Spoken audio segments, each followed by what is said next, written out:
आप देख रहे हैं भूतिया विला। दोस्तों, अगर आप चैनल पर नए हैं तो चैनल को सब्सक्राइब जरूर कर लें और साथ ही वीडियो को लाइक करके नीचे कमेंट बॉक्स में अपनी राय जरूर दें ताकि हम आपके लिए ऐसी ही भूतिया घटना और ला सके। तो चलिए बढ़ते हैं आज की कहानी की ओर। दोस्तों, यह घटना सन 2009 की है, जब मैं मंडावा जा रहा था, जहां ट्रेन में रात के सफर में बर्थ संख्या 40 पर लेटा आधी नींद में जा चुका था कि तभी अचानक ही बच्चे के रोने की आवाज से मेरी आंख खुल गई। अभी मेरी आंख खुली ही थी कि उस बच्चे की रोने की आवाज और भी तेज हो गई और जब मैंने उस बच्चे की तरफ देखा तो मैं सहम उठा। दरअसल उस बच्चे का पूरा चेहरा लाल हो चुका था और वह अपना मुंह ऊपर की तरफ करके चीखे जा रहा था। वहीं उसकी मां उसे संभालने में लगी हुई थी, पर वो बच्चा चुप होने का नाम ही नहीं ले रहा था। अभी मैं यही सोच रहा था कि उस बच्चे को हुआ क्या है कि तभी और भी बच्चों ने रोना शुरू कर दिया और फिर देखते ही देखते पूरे ट्रेन में बच्चों की रोने की आवाज ही गूंजने लगी। पर चिंता वाली बात यह थी कि सभी बच्चे एक ही तरीके से रो रहे थे। सभी के गाल लाल पड़ चुके थे और ऊपर की तरफ मुंह करके चीखे जा रहे थे। बच्चों के इस अजीब बर्ताव से पूरे ट्रेन में एक डर का माहौल बन गया था। किसी को भी समझ में नहीं आ रहा था कि बच्चों को कैसे चुप कराया जाए कि फिर इसी बीच एक जोरदार झटके के साथ ट्रेन बंद पड़ गई और जैसे ही ट्रेन रुकी तो वैसे ही सभी बच्चे बेहोश हो गए और उन बच्चों के बेहोश होते ही ट्रेन में गहरी खामोशी पसर गई।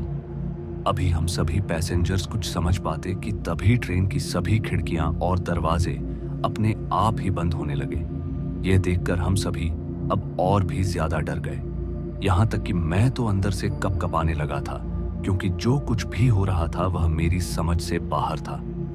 ट्रेन की खिड़की दरवाजे अभी बंद ही हुए थे कि तभी बोगी एक तरफ से ऊपर उठने लगी, मानो कोई ट्रेन को पटरियों से उतार कर नीचे कर रहा हो।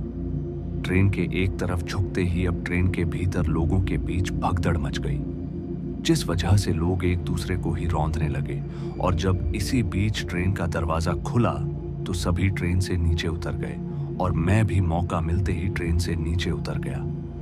ट्रेन से नीचे उतरते ही मैंने देखा कि सभी लोग ट्रेन से दूर भाग रहे हैं, तो मैं भी उनके पीछे पीछे भागने लगा। अभी मैं उन लोगों के पीछे ही भाग रहा था कि तभी पीछे से कोई जोर से चीखते हुए बोला, अरे भाई, कहां भाग रहे हो?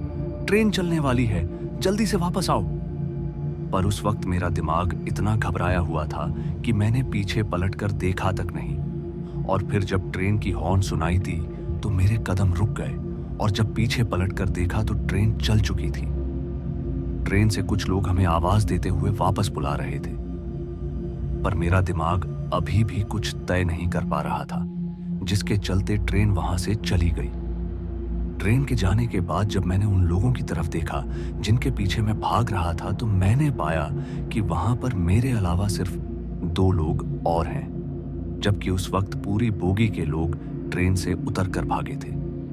यह देखकर मेरा माथा और भी ज्यादा चकरा गया और जब मैंने उन दोनों से पूछा कि बाकी के लोग कहां पर हैं तो वह दोनों एक साथ बोले, पता नहीं यार, वह सभी लोग अचानक ही कहीं गायब हो गए। इससे पहले मैं उनसे कुछ और पूछता कि तभी उनमें से एक ने बोला, वो देखो वहां कोई स्टेशन है, चलो वहां पर चलते हैं। उस आदमी के यह कहते ही जब मैंने उस ओर देखा जिधर वो देख रहा था तो मैंने पाया कि पास में एक छोटा सा स्टेशन है। फिर क्या था, हम तीनों दौड़ पड़े उस स्टेशन की तरफ। वैसे भी हम और कहां पर जाते। खैर, हम तीनों उस स्टेशन की तरफ तेजी से दौड़ ही रहे थे कि तभी मुझे एहसास हुआ कि वह स्टेशन अभी भी उतना ही दूर है जितना कि शुरुआत में था। मतलब कि हम तीनों को दौड़ते हुए 15 मिनट से ज्यादा हो गया था, पर अभी तक हम उस स्टेशन से उतने ही दूर थे जितना कि जब हमने दौड़ना शुरू किया था। यह एहसास होते ही मैं एकदम से रुक गया, पर मेरे साथ के वह दोनों जने दौड़ते रहे। हालांकि मैंने उन्हें रोकने और समझाने की कोशिश भी की, पर उस वक्त उन दोनों का पूरा ध्यान स्टेशन पहुंचने पर था, इसलिए उन दोनों ने मेरी बात नहीं सुनी। वहीं मैं ये सोचने लगा कि आखिर यह सब हो क्या रहा है, क्योंकि मेरा दिमाग अभी भी डरा हुआ था। जिस वजह से मैं कोई सही फैसला नहीं ले पा रहा था। इसलिए पहले मैंने अपने आप को शांत करने की कोशिश की ताकि दिमाग ठीक से चल सके। अभी मैं गहरी गहरी सांसें ले रहा था कि तभी मुझे किसी के कदमों की आहट सुनाई दी। फिर जब मैंने अपने आसपास देखा तो मुझे कुछ दूर एक बुढ़िया नजर आई जो सूखी हुई लकड़ियां बिन रही थी। पहले तो मैं उस बुढ़िया को वहां देखकर थोड़ा डर गया, जिसके चलते मैंने उन्हें टोका तक नहीं। पर कुछ देर के बाद जब उन्होंने मुझे आवाज देते हुए कहा, बेटा जरा यह गठरी मेरे सर पर रखवा दो, तो पता नहीं कैसे मैं बिना डरे ही उनकी एक आवाज पर मदद करने पहुंच गया। और फिर जब मैंने लकड़ियों की उस गठरी को उस बुढ़िया के सर पर रखने के लिए जैसे ही उठाया तो वैसे ही मुझे एहसास हुआ कि वो लकड़ियों की गठरी काफी भारी है। इसलिए मैंने वह गठरी उनके सर पर रखने की बजाय अपने सिर पर रख ली और बोला, अच्छा अम्मा, चलो मैं इन लकड़ियों को आपके घर तक पहुंचा देता हूं। मेरे यह कहते ही वह अम्मा थोड़ा मुस्कुराई और बोली, बहुत सालों बाद कोई नेक दिल मुसाफिर आया है यहां पर। इतना बोलकर वह बूढ़ी औरत चलने लगी और उसके पीछे पीछे मैं कुछ दूर आगे चलने के बाद मैं उस बुढ़िया के पीछे चलते चलते स्टेशन के बेहद करीब पहुंच गया। अभी मैं स्टेशन के बारे में ही सोच रहा था कि तभी उस बुढ़िया ने बोला, बेटा ये लकड़ियों की गठरी यहीं पर रख दो। उस बुढ़िया के यह कहते ही जब मैंने अपने सर से वो गठरी उतार कर नीचे रखी तो सामने मुझे एक झोपड़ी दिखी और उस झोपड़ी के आगे एक जलता हुआ चूल्हा जिस पर एक हांडी छड़ी हुई थी और उस हांडी के ठीक सामने एक लंबा चौड़ा सा आदमी एक बड़ी सी थाली लेकर अपनी गर्दन झुकाए बैठा हुआ था। अभी मेरी नजर उस आदमी पर ही थी कि तभी उस बुढ़िया ने बोला, बेटा इसके दोस्त बन जाओ तो तुम्हारे लिए अच्छा रहेगा। उस बुढ़िया के यह कहते ही जब मैंने पूछा कि यह कौन है तो उस बुढ़िया ने बताया कि मुझे नहीं मालूम कि यह कौन है, पर इतना मालूम है कि जब तक यह मेरे साथ है तब तक मेरी सांसें चलती रहेंगी। तुम भी एक नेक दिल हो तो ऐसे में तुम्हें यह अपना दोस्त बना लेगा। उस बुढ़िया की बात सुनकर उस वक्त मैंने ज्यादा सवाल नहीं किए क्योंकि मुझे तो बस किसी तरह से वहां से निकलना था। अब तो स्टेशन भी बस कुछ कदमों की दूरी पर था। तो ऐसे में मैंने उस बुढ़िया से कहा, अच्छा अम्मा अपना ख्याल रखना, मैं चलता हूं। और यह बोलकर मैं स्टेशन की तरफ चल पड़ा। अभी मैंने अपना रुख स्टेशन की तरफ ही किया था कि तभी मेरी नजर उन दोनों लोगों पर पड़ी जो मेरे साथ ट्रेन से उतरे थे। उन पर नजर पड़ते ही मेरे कदम एकदम से रुक गए। दरअसल वह दोनों बुरी तरह से घायल थे और उस स्टेशन से भागने की कोशिश कर रहे थे, पर वह वहां से भाग ही नहीं पा रहे थे। और जब मैंने उन्हें आवाज दी तो उन्होंने बस इतना ही कहा कि यहां पर मत आना। इतना कहते ही वह दोनों जमीन पर गिर पड़े और कोई अदृश्य शक्ति उन्हें घसीटती हुई वहां से ले गई। यह मंजर देखकर मैं वहीं पर नीचे गिर पड़ा और जब मुझे होश आया तो मैं भी उस चूल्हे के बगल में लेटा हुआ था। मेरे होश में आते ही मैंने उस बुढ़िया से सवाल करते हुए पूछा, अम्मा यह सब क्या है? मुझे कुछ समझ में नहीं आ रहा है। जिस पर वह बुढ़िया बोली कि तूने जो ट्रेन में देखा और महसूस किया वो सच नहीं था, पर जो अब तू देख रहा है वो सब सच है। पर तेरा दिमाग इसे सच नहीं मानेगा क्योंकि जो कुछ तूने अब तक सीखा और देखा उस लिहाज से यह सब सच नहीं हो सकता।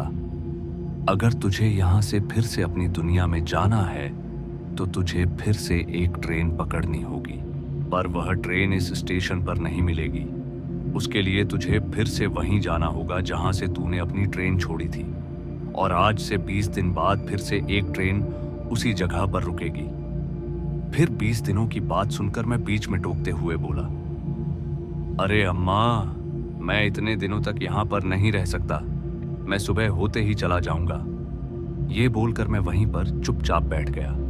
खैर, फिर किसी तरह से रात बीती और फिर सुबह हुई और सुबह होते ही मैं वहां से निकल गया किसी दूसरे स्टेशन की ओर और साथ ही हाईवे की तलाश में। शुरू में तो मैं पटरियों के सहारे ही आगे बढ़ता रहा, पर जब मुझे एक हाईवे दिखा तो मैं उस हाईवे पर चलने लगा, इस उम्मीद में कि मुझे कोई गाड़ी दिख जाएगी, पर ऐसा कुछ नहीं हुआ। और फिर रात से रात हो गई। दिन भर की थकान के चलते जब मैं हाईवे के किनारे रुका तो कुछ देर के आराम से ही मैं गहरी नींद में चला गया। और जब फिर मेरी आंख खुली तो मैं उसी बुढ़िया की झोपड़ी के बाहर लेटा हुआ था। इससे पहले मैं उस बुढ़िया से कुछ पूछता कि उस बुढ़िया ने बोला, तुम चाहे कहीं भी चले जाओ, जब तुम्हारी आंख खुलेगी तो तुम यहीं पर पाओगे अपने आप को। उस बुढ़िया की बात को मेरा मन मानने को तैयार ही नहीं था, पर कुछ ही दिनों में मैं समझ गया कि उस बुढ़िया की बात मानने में ही मेरी भलाई है। तो मैंने फिर से उस बुढ़िया के साथ ही रहने का फैसला कर लिया। और जब इसी तरह 20 दिन बीत गए तो उस बुढ़िया ने मुझे उस जगह छोड़ते हुए कहा कि यहीं पर तुम्हारी ट्रेन आएगी और जैसे ही कोई ट्रेन से उतरकर भागे तो वैसे ही तुम ट्रेन में चढ़ जाना।